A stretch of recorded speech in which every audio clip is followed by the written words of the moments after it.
नमस्कार भी करता हूं और उम्मीद करता हूं कि जिस प्रकार से आप सबके सहयोग से हमने 6 माह में, खासकर 3 माह में कुछ निर्णय किए थे। 3 माह आप सबकी जानकारी में आचार संहिता के दरमियान चले गए, लेकिन उसके बावजूद भी सीमित दायरे के अंदर जो शासन की व्यवस्था हो सकती है, लोकसभा का इतना बड़ा चुनाव कराना, और जैसे मैंने पहले भी कहा था कि ये हमारे लिए बहुत बड़ी चुनौती थी। लेकिन मैं आपका भी आभार मानता हूँ, सभी इससे जुड़े हुए पक्षों का भी मानता हूँ और विपक्षी दल के लोगों का भी मानता हूँ कि सबके साथ मिलकर के चारों चरण के चुनाव में किसी भी जिले में ऐसी कोई घटना नहीं हुई जिससे हमारा ये लोकतंत्र का पावन पर्व कहीं कलंकित हो। मुझे इस बात का संतोष है। सभी पक्षों ने अपने अपने ढंग से चुनाव का प्रचार किया, अभियान चलाए, अलग अलग आयोजन हुए, लेकिन इनाल सब मिलकर के ये पूरा आयोजन शांतिपूर्वक, जो मध्य प्रदेश की पहचान है, उस प्रकार से ये अपना एक रूप लेके इसने अपना बेहतर परिणाम दे करके संतोष व्यक्त करते हुए, और एक और ख़ास बात, यशस्वी प्रधानमंत्री को भी मैं धन्यवाद देता हूं कि हमारे अपने इस लोकसभा के अच्छे परिणाम के बाद उनने अच्छे से प्रतिनिधित्व दिया है। 6 मंत्री हमारे राज्य से बनाए हैं, इसमें 3 कैबिनेट और 3 राज्य मंत्री। छठा एल मुरुगन जो राज्यसभा कोटे से आते हैं, आप में से कई लोग जानते हैं, कई नहीं लिख पाए थे, तो मैंने इसलिए उसको बार बार कोट किया। 6 लोग थे, पिछले मंत्रिमंडल में 6 थे, पिछली बार भी 6 थे, इस बार 29 आए हैं। तो मतलब ये संख्या कम होते जा रही है, मंत्रियों की संख्या कम होते जा रही है। भाई आप सांसद का दिख दिए, एक दो फिर मेरा माननीय प्रधानमंत्री ने जैसा हमारे इस चुनाव के दरमियान कैंपेन किया था, और एमपी के मन मोदी, मोदी के मन में एमपी, और हमने सबने भी उनकी भावना के हिसाब से अलग अलग काम को बहुत गति से बढ़ाया था। आपकी जानकारी के लिए बता दूं, केन बेतवा लिंक योजना के माध्यम से विश्व का पहला नदी जोड़ो अभियान अपने इस मध्य प्रदेश और यूपी की धरती से प्रारंभ होगा, और इसी में हमने 12,000 और 5,000 दो अलग अलग टेंडर इसके जारी भी कर दिए, और वो स्वीकृति की स्थिति में आ गए हैं। बड़ा बीच में फॉरेस्ट के लैंड का एक इशू था, जिसके कारण से उलझा हुआ प्रकरण था, लेकिन फॉरेस्ट को दूसरी लैंड उपलब्ध करा करके हमने इसका ये जो बीच का संकट है उसको बाहर करने का प्रयास किया है। मुझे एक और बात जानकारी देते हुए आनंद है कि पार्वती काली सिंह चंबल योजना, ये राजस्थान और मध्य प्रदेश के बीच 20 साल से उलझा मसला था। तत्कालीन जल शक्ति मंत्री श्रीमान गजेंद्र शेखावत जी की मौजूदगी में मध्य प्रदेश और राजस्थान के सीएम के साथ उनके अपने मंत्रीगण, हमारे मंत्रीगण और सबने मिलकर के 50-50% के आधार पर 35-35 हज़ार करोड़ के अलग अलग प्रकार से अपनी अपनी भूमि में इनके डेमो की श्रृंखला बनाते हुए ये एक बड़ा काम चालू किया, जो बड़ी परियोजना है पीकेसी के नाम से। इसका पूरा हमारा चंबल का, मालवा का, ये पश्चिमी मध्य प्रदेश का हिस्सा बहुत लाभान्वित होगा। एक और बड़ा प्रोजेक्ट 1956 का बना हुआ गांधी सागर डैम, जिसमें 50-50% की जल राशि के आधार पर बंटवारा हुआ था, लेकिन कुछ कमी रह गई। उसके लिए भी हमने इसे उठाया और इस पर बात कर रहे हैं कि भाई ज़मीन हमारी ज़्यादा जा रही है और पानी का उपयोग हमको कम मिल रहा है, तो हमारे किसानों की दृष्टि से चंबल का पानी का हमारा हक भी और बढ़ता है। इस बिंदु को रेस करते हुए हमने इसमें मीटिंग भी की है, और मुझे लगता है कि इसका अच्छा समाधान निकलेगा, ताकि मंदसौर, रतलाम, नीमच, इन जिलों के अंदर लिफ्ट इरिगेशन के माध्यम से इस पानी का उपयोग भी हम करने वाले हैं। जैसे मैंने पहले बताया था, दोबारा बताऊंगा कि आष्टा तहसील सीहोर जिले में लगभग 60,000 करोड़ का नया निवेश, औद्योगिक निवेश गेल इंडिया प्राइवेट लिमिटेड के माध्यम से बड़ा प्रोजेक्ट हमारा आया है, जिसके कारण से इथेन क्रैकर परियोजना के माध्यम से लगभग निर्माण अवधि में 15,000 और बाद के अवधि में लगभग 5,600 लोगों को रोजगार लंबे समय तक मिलेगा, और इसके सहायक बहुत सारी उद्योग बाद में और लगने वाले हैं। कुल मिलाकर के जैसे मध्य प्रदेश में 283 औद्योगिक इकाइयों को 508 हेक्टेयर भूमि हमने आवंटित की। उज्जैन में मार्च माह में रीजनल इंडस्ट्री कॉन्क्लेव में ऐतिहासिक आयोजन किया, जिसमें 12,000 करोड़ से अधिक के ठोस प्रस्ताव हमारे बीच में आए और प्रदेश में 20,000 से ज़्यादा लोगों को रोजगार मिलेगा। 1 लाख करोड़ से अधिक के निवेश प्रस्ताव भी इसी दरमियान हमको मिले थे। कॉन्क्लेव में अन्य देशों के निवेशक भी आए, लगभग 4,000 प्रतिनिधि आए और ये सिलसिला हम लगातार जारी रखने वाले हैं।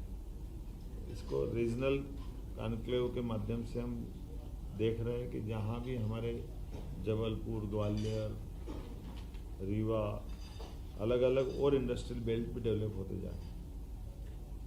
अर्थव्यवस्था की दृष्टि से मध्य प्रदेश का अपना जीएसटी का कुल राजस्व 19,051 करोड़ रुपया प्राप्त हुआ, जो हमारे पिछले वर्ष से 26% ज़्यादा है। पिछले वर्ष जो जीएसटी कलेक्शन हुआ था उसमें 26% हमने ज़्यादा कलेक्शन किया है। और जैसा कि आप जानते हो कि बड़ी धनराशि मिलती तो बड़े पैमाने पर उसके भविष्य में लाभ उठाए जाते हैं। कृषि के संबंध में 2024-25 में 6 लाख से अधिक किसानों का 48 लाख मीट्रिक टन से अधिक की गेहूँ खरीदी हमने कर ली। लेकिन इस बार चूँकि रेट ही बहुत अच्छे हैं तो ये खरीदी वाला पार्ट हमारा, हम भी ये चाहते हैं कि अगर किसानों को अच्छे रेट मिल रहे हैं तो वो अपना स्वयं का भी माल बेच ले। अगर कोई भी कारण से उनको कठिनाई आती तो सरकार ने इसको लगातार बढ़ाते बढ़ाते जून के महीने तक हम खरीदी कर रहे हैं। आमतौर पे मार्च में भी हमने 10 मार्च के आसपास खरीदी प्रारंभ कर दी थी। इतनी लंबी खरीदी कभी नहीं चली और एक तरह से वो रेट को नीचे न गिरने देने का हमारा जो संकल्प है कि हम इस रेट से नीचे किसी हालत में भाव नहीं जाने देंगे। और लगभग 2400 रुपये क्विंटल गेहूँ हमने खरीदा, उसमें 125 रुपये का बोनस हमारी सरकार के द्वारा दिया गया। जैसे हमने कहा था कि कोई योजना बंद नहीं होगी और सभी योजनाओं को समान रूप से सरकार चालू रखेगी। लाडली बहना योजना के बारे में भी हमने वही जो दिया गया वचन निभाया है। लगातार हमारी 1,29,00,000 बहनों के खाते में अभी तक 9,455 करोड़ रुपए की राशि का अंतरण हमारे द्वारा कर दिया गया। इसी प्रकार से लाडली लक्ष्मी योजना में 6 माह में 73,880 लाडली बहनाओं के खाते में बालिकाओं के 34 करोड़ की राशि अंतरित की गई।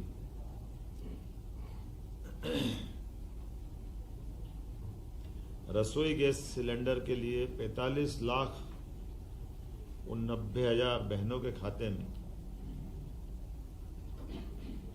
118 करोड़ की राशि का अंतरण किया है। आपकी जानकारी के लिए कि बहनों को जो हमने कहा था कि 450 रुपये में गैस सिलेंडर देंगे गरीब बहनों को, तो वो हम बराबर दे रहे हैं। चुनाव में बहुत झूठ बोला गया कि ये नहीं दे रहे हैं। हमने उनको चुनौती दी थी कि बताएं ये पैसे जा रहे हैं कि नहीं जा रहे हैं, और ये मैंने बताया आपको कि 118 करोड़ रुपया उनके खातों में गया है। और छोटी मोटी संख्या नहीं है, 45,90,000 लाडली बहनें हैं जिनके खाते में ये रसोई गैस का सिलेंडर का पैसा गया है। शिक्षा के मामले में जैसे हमारी सरकार ने GER में देश के औसत से भी आगे अपना स्थान बनाया है, राष्ट्रीय औसत से। उसी प्रकार से नई शिक्षा नीति में जैसे देश में सबसे पहले मध्य प्रदेश आया था, 55 एक्सीलेंस कॉलेज इसी सत्र से पूरे प्रदेश में हम खोलने जा रहे हैं, जिसमें PM उत्कृष्टता महाविद्यालय में उन्नयन में जिस ढंग से काम किया है और इसी से जुड़े हुए 12th पास 75% अंक लाने वाले 90,000 विद्यार्थियों को लैपटॉप के लिए प्रति विद्यार्थी 25,000 रुपये की राशि भी हम लोग देने वाले हैं, जिसके माध्यम से वो गुणवत्तापूर्ण शिक्षा ग्रहण कर सके। उनके जीवन में ये लैपटॉप के माध्यम से नई तकनीक के आधार पर उनकी दक्षता और अच्छी बढ़े। रोजगार, प्रदेश में चुने हुए 11,000 उम्मीदवारों को एक साथ हमने नियुक्ति पत्र दिए थे। 7 लाख युवाओं के रोजगार दिवस के 5,000 करोड़ के ऋण राशि उनके व्यापार व्यवसाय के लिए उपलब्ध कराई है और स्टार्टअप को प्रोत्साहन कर रहे हैं। आपकी जानकारी में कि खनिज से हमारा अपना प्रदेश सरसब्ज है। ऐसे में खनिज के अधिकतम ब्लॉक पूरे देश में सबसे ज़्यादा कहीं नीलाम हुए, तो मध्य प्रदेश को भारत सरकार ने लीडर ऑफ इंडिया के नाते से नंबर 1 की स्थिति में रखा। सबसे ज़्यादा नीलामी करने में मध्य प्रदेश ने एक अपना विशेष स्थान बनाया। आपकी सबकी जानकारी में होगा ही सही कि हमारे पुलिस बैंड पूरे प्रदेश के कई जिलों में ख़त्म जैसे हो गए थे। तो 26 जनवरी, 15 अगस्त या परेड पुलिस दिवस, शहीद दिवस, ऐसे कई अवसर आते हैं जब पुलिस को पुलिस बैंड रखना चाहिए। ऐसे में हमने विशेष अभियान चला करके हर जिले में पुलिस बैंड के गठन की पहल कर दी और इसी के कारण से लगभग प्रदेश के 1300 कला साधकों ने वंदे मातरम की धुन बजा करके ताल दरबार में भी संगीत का रिकॉर्ड बनाया था। खजुराहो उत्सव में 50वें नृत्य में 1484 कथक कलाकारों ने सामूहिक प्रस्तुति के वर्ल्ड रिकॉर्ड बनाया है। पुलिस थानों की सीमाएं भी बदल करके आज़ादी के बाद पहली बार जनता के डिमांड के हिसाब से नज़दीक के पुलिस थानों के अंदर वो कंप्लेन करने जा सकते हैं। उसकी सीमा बदलने के लिए हमने लिमिट बदल थी और थानों की गुणवत्ता अच्छी रहे, इसलिए 10 थाने भारत सरकार ने भी जो सिलेक्ट किए। मुझे खुशी है कि देवास का हमारा थाना भारत सरकार के चुने हुए 10 थानों में से भी एक आया है। तो पुलिस की दक्षता और गुणवत्ता भारत सरकार के पैमाने पे भी अच्छे निकले, इस पे भी हम काम कर रहे हैं। इसी प्रकार से क्राफ्ट हैंडलूम टूरिज्म विलेज का लोकार्पण चंदेरी में, अशोकनगर में, ग्राम प्राणपुर में हुआ और परी बाजार भोपाल में गोलघर को आकर्षक रूप दे करके प्राचीन कलाओं को प्रोत्साहन देने का प्रयास भी टूरिज्म बोर्ड के माध्यम से बेस्ट टूरिज्म के रूप में किया।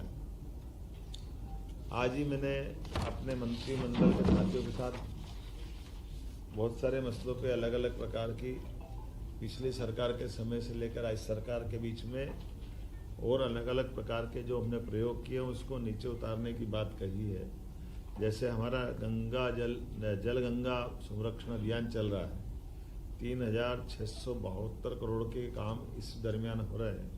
कल मैं बीते दिन गोलघर गड़ात में एक जल मंदिर में गया था। पुरानी बावड़ी बहुत सुंदर हो गई। ये हमारे मंत्री राकेश जी के क्षेत्र में था।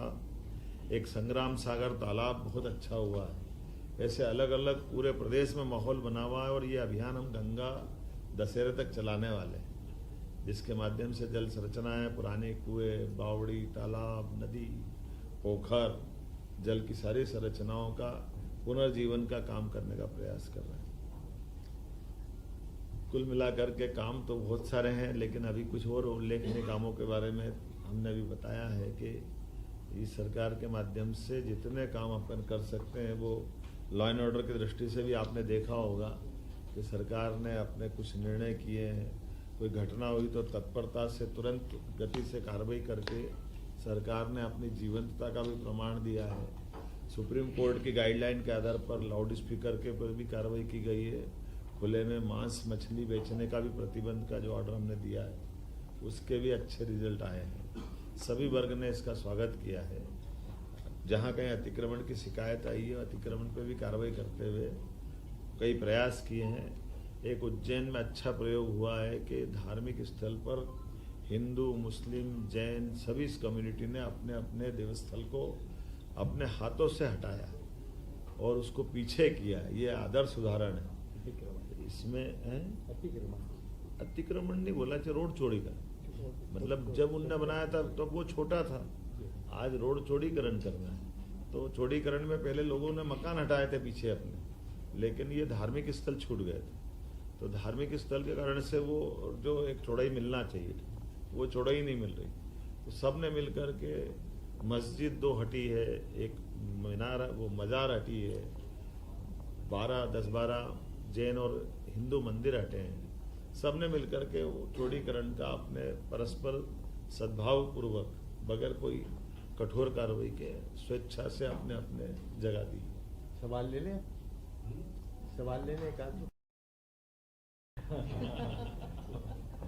सर 6 महीने में आपने बहुत सारे काम करे हैं। ने कॉलेज के स्तर पे भी कोशिश की है कि पहले शहरी क्षेत्र में भी सभी महाविद्यालयों से अपेक्षा की गई कि वो अपनी बसें चलाएं, ताकि बच्चों को आने जाने के लिए अपने अपने महाविद्यालय में वो अपनी पढ़ाई ठीक से कर पाए। गांव गोद लेने की स्कीम भी कॉलेजों को लगभग 2000 गांव कॉलेज गोद लेंगे, ये उच्च शिक्षा के माध्यम से उन्होंने प्रयास किया। 2000 कॉलेज है, एक कॉलेज एक गांव गोद लेगा मोटे तौर पर। कोशिश कर रहे हैं कि अपने मंत्रिमंडल के साथियों से भी एक एक स्कूल गोद ले, ताकि वो स्कूल पे अपना ध्यान केंद्रित करे। अधिकारियों से भी इसी प्रकार से कहा है कि वो भी अपने लिए इसी प्रकार से पर्यावरण से जुड़े हुए और प्रदेश के अंदर कुछ यूनिक काम भी किए हैं। जैसे IIT का डीप टेक रिसर्च सेंटर हमने अपने प्रदेश में बनवाया है, जिसका भूमि पूजन हमने किया है। कि IIT इंदौर का सेंटर उज्जैन तक आएगा, उज्जैन के इंजीनियरिंग कॉलेज से जोड़ करके, तो ये एक तरह से पूरे देश का आधुनिक मॉडल रहेगा। मध्य प्रदेश में साइंस सिटी की स्थापना भी हम करने जा रहे हैं। इसी प्रकार से खगोलीय ज्ञान की दृष्टि से, जिसको वेधशाला बोलते हैं और अंग्रेजी में ऑब्जर्वेटरी, साइंस की ऑब्जर्वेटरी के माध्यम से भी पुराने ज्ञान का एक नया केंद्र यहाँ बने। ऐसे एक वैदिक घड़ी की भी हमने माननीय प्रधानमंत्री जी से शुरुआत कराई। ऐसे बताने के लिए तो बहुत सारी बातें हैं।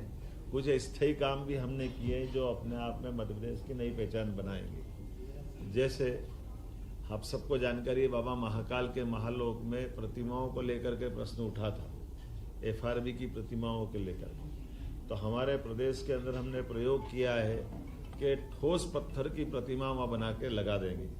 और इसमें एक बड़ा निर्णय ये कर रहे हैं कि वो प्रतिमा कहीं से ऑर्डर पे नहीं बनवाएंगे, कलाकारों के कला शिविर के माध्यम से पत्थर दे करके वो प्रतिमाओं का एक तरह से उपक्रम चालू कर रहे हैं कि भविष्य में भी मध्य प्रदेश में प्रतिमा बनाने का स्थान बने, ताकि जयपुर या बाकी जो शहर प्रसिद्ध है, ऐसी प्रसिद्धि अपने प्रदेश में भी मिले।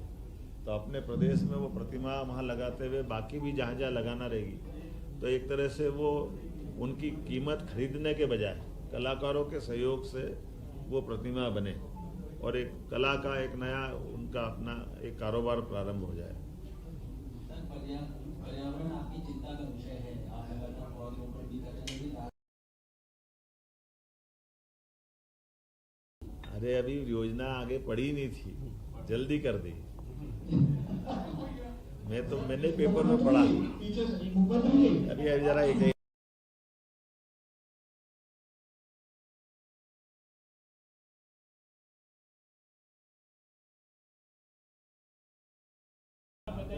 ये मान के चले कि पर्यावरण को लेकर के सरकार बहुत गंभीर है। किसी भी हालत में हरे पेड़ को इस प्रकार से, जो एक डरावना समाचार आया था, ऐसी स्थिति में नहीं रहेंगे।